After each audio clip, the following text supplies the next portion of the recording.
BP sugar ఉన్న వాళ్ళు జీవితాంతం మందులు వాడాల్సిందేనా అవసరం లేదు. అందరికీ అని చెప్పను, కానీ చాలా మందికి మెజారిటీకి బీపీ షుగర్ రావడానికి కారణాలు 3. ఒకటి ఇన్సులిన్ రెసిస్టెన్స్ ఒకటి. రెండోది ఇన్ఫ్లమేటరీ ఫుడ్స్. మూడోది ఇన్యాక్టివిటీ.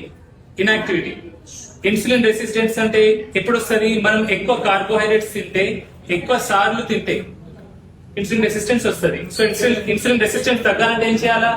కార్బోహైడ్రేట్స్ తక్కువ తినాలా, తక్కువ సార్లు తినాలా. ఒకటి. ఇన్ఫ్లమేటరీ ఫుడ్స్ అంటే ఏంటి? రిఫైన్డ్ ప్రాసెస్డ్ ఫుడ్స్, మనం బయట షాప్ లో కొనే foods, chocolates, biscuits, chips, cool drinks, alcohol, మందు, స్మోకింగ్, ఇవన్నీ ఇన్ఫ్లమేటరీ ఫుడ్స్. సో ఇవి బంద్ పెడితే బీపీ షుగర్ కంట్రోల్ అవుతుంది. మూడోది ఇన్యాక్టివిటీ అంటే మనం ఏం పని చేయట్లేదు, ఎక్సర్సైజ్ చేయట్లేదు.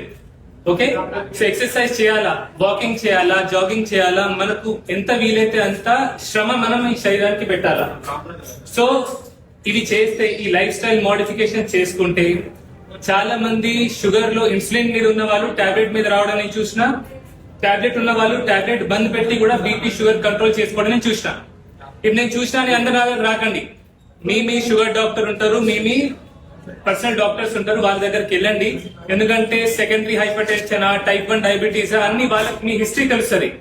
సో అందుకే వాళ్ళ దగ్గర వెళ్ళి మీరు అడిగితే వాళ్ళు ఖచ్చితంగా మీకు proper diet plan, life style అంతా చెప్తారు. ఒకటి, యంగ్ వయసులో, చిన్న వయసులో నాకు బీపీ వచ్చిందని, షుగర్ వచ్చిందని టెన్షన్ పడద్దు. దేవుడు మనకు నచ్చింది మనకి ఇయ్యడు, మనకి ఏది మంచిదో అది ఖచ్చితంగా మనకి ఇస్తాడు.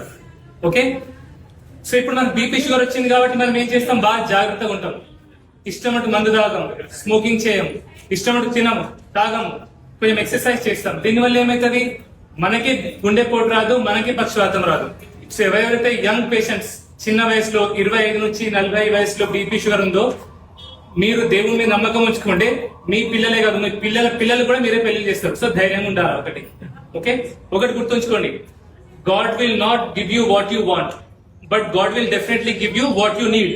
ఓకే, సో మీరు మీ పిల్లలతో, మీ కుటుంబాలతో ఎటువంటి రోగాలు లేకుండా, ఎటువంటి మందులు అవసరం లేకుండా నిండు నూరేళ్ళు బతకాలనేది ఆ దేవుడితో నిన్న ప్రార్థన. ఓకే, మీకేమైనా డౌట్స్ ఉన్నాయా ఇప్పుడు బీపీ షుగర్ గురించి?